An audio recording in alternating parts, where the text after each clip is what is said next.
Welcome to The Explainer. Today we're diving into a really powerful chapter from Jean Starling's memoir, Fallen Leaves. It's a story that kicks off with a life on the run and ends with this courageous journey home, and not just to a place, but back to herself. So, right out of the gate, the author, Jean Starling, hits us with this incredibly vulnerable confession. This one line, "I've been running my entire life," it really sets the stage for everything that's about to unfold.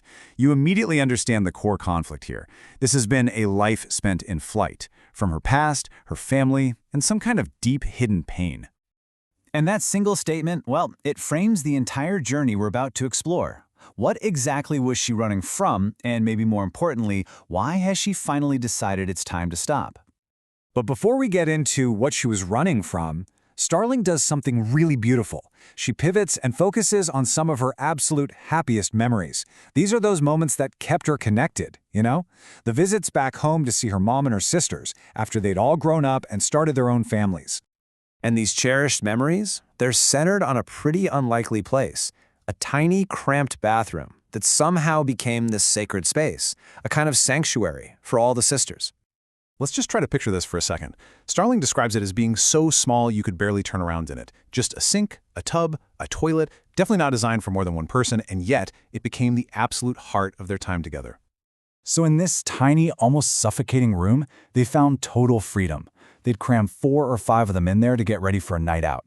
And in that little space, they shared everything, from silly makeup tips to old childhood stories, and even the deep things that hurt. It was a place for laughing until they cried and just baring their souls. And of course, on the other side of that door, a completely different scene was playing out. While the sisters were in there bonding, their husbands would be pounding on the door, yelling for them to hurry up. Starling looks back pretty humorously on how the husbands were always totally convinced the women were in there talking about them. And she even admits, yeah, they probably were sometimes. But here's the thing. That warm, joyful memory of sisterhood and laughter, it was actually concealing a much, much darker reality. So in this space where you would think anything could be shared, Starling makes this really stark pivot.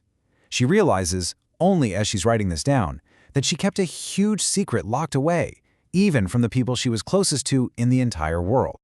It turns out, behind all the laughter and the shared stories, Starling was going through a private hell, a secret she just couldn't bring herself to say out loud, not even in their sanctuary. She never revealed the true extent of the abuse she was facing. She never told them how much her husband drank or about the constant verbal cruelty. She never shared how he would turn into this terrifying monster, throwing things, breaking furniture, even punching holes in their headboard. And the whole time, he had her convinced that it was all somehow her fault. And looking back now, she really reflects on all the complicated reasons for her silence. Was it the shame? Did she actually believe she was to blame? Or was it just this desperate desire to protect those few happy moments with her family? It's just this powerful, heartbreaking regret for the help she never asked for and the truth she just couldn't see at the time. So this realization, the act of finally writing her story down, it triggers something really powerful inside of her. It's this overwhelming feeling that she just can't ignore anymore. And all of a sudden, the South is no longer the place she has to run from. It becomes this place that is actively calling her back. It's a call to finally confront her past, visit the graves of her family, and find the answers she's been running from her entire life. Starling captures this deep calling in a poem she writes. And you can just feel it, right?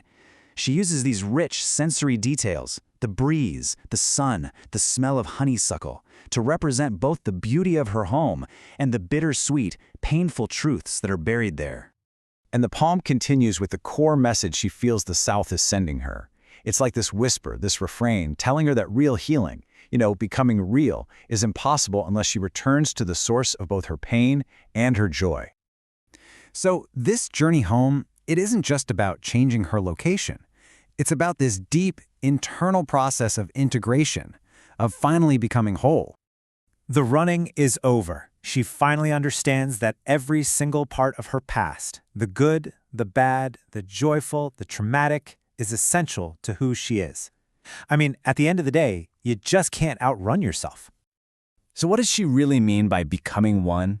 Well, it's this beautiful idea of gathering up all the scattered, shattered pieces of her life, especially the painful parts she left behind in the South, and finally joining them together.